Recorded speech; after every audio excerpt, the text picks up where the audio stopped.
थकीत देयके सादर करताना खबरदारी घ्या, अन्यथा कारवाई. शिक्षण संचालकांचे कडक आदेश.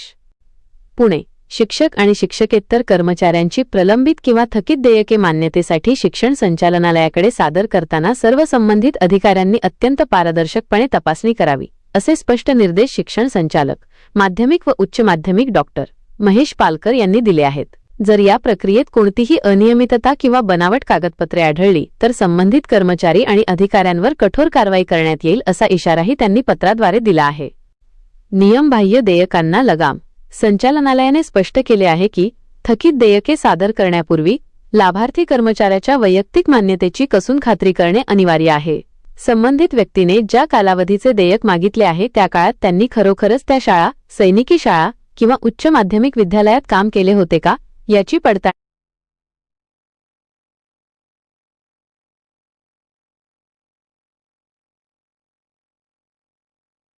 आणि मुख्याध्यापक, शिक्षणाधिकारी आणि वेतन पथक अधीक्षकांनी करणे आवश्यक आहे. विशेषतः बॅकडेटेड मागील तारखेतील मान्यता नसल्याची खात्री करण्याचे निर्देशही देण्यात आले आहेत. डिजिटलायझेशनचा आधार घेणार. प्रलंबित देयकांची मान्यता तपासताना कार्यालयातील मूळ कागदपत्रांसह डिजिटायझेशनमधील उपलब्ध दस्तावेजांची पडताळणी केली जाणार आहे. एसआयटी तपासणीचा इशारा. जर सादर केलेल्या थकीत देयकातील लाभार्थी कर्मचाऱ्याची एसआयटी तपासणी होऊन त्यात मान्यता चुकीची किंवा अवैध आढळली तर केवळ लाभार्थी कर्मचारीच नव्हे तर देयके सादर करणारे मुख्याध्यापक आणि संबंधित अधिकारी यांनाही जबाबदार धरून त्यांच्यावर कारवाई केली जाणार आहे.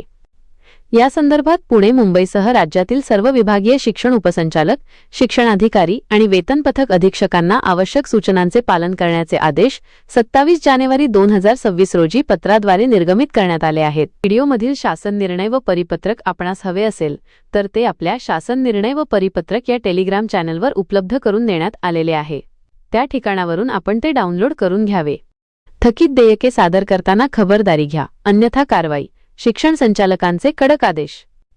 पुणे. शिक्षक आणि शिक्षकेतर कर्मचाऱ्यांची प्रलंबित किंवा थकीत देयके मान्यतेसाठी शिक्षण संचालनालयाकडे सादर करताना सर्व संबंधित अधिकाऱ्यांनी अत्यंत पारदर्शकपणे तपासणी करावी, असे स्पष्ट निर्देश शिक्षण संचालक, माध्यमिक व उच्च माध्यमिक डॉक्टर महेश पालकर यांनी दिले आहेत.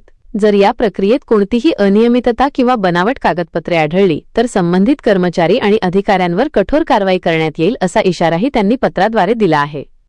नियमबाह्य देयकांना लगाम. संचालनालयाने स्पष्ट केले आहे की थकीत देयके सादर करण्यापूर्वी लाभार्थी कर्मचाऱ्याच्या वैयक्तिक मान्यतेची कसून खात्री करणे अनिवार्य आहे.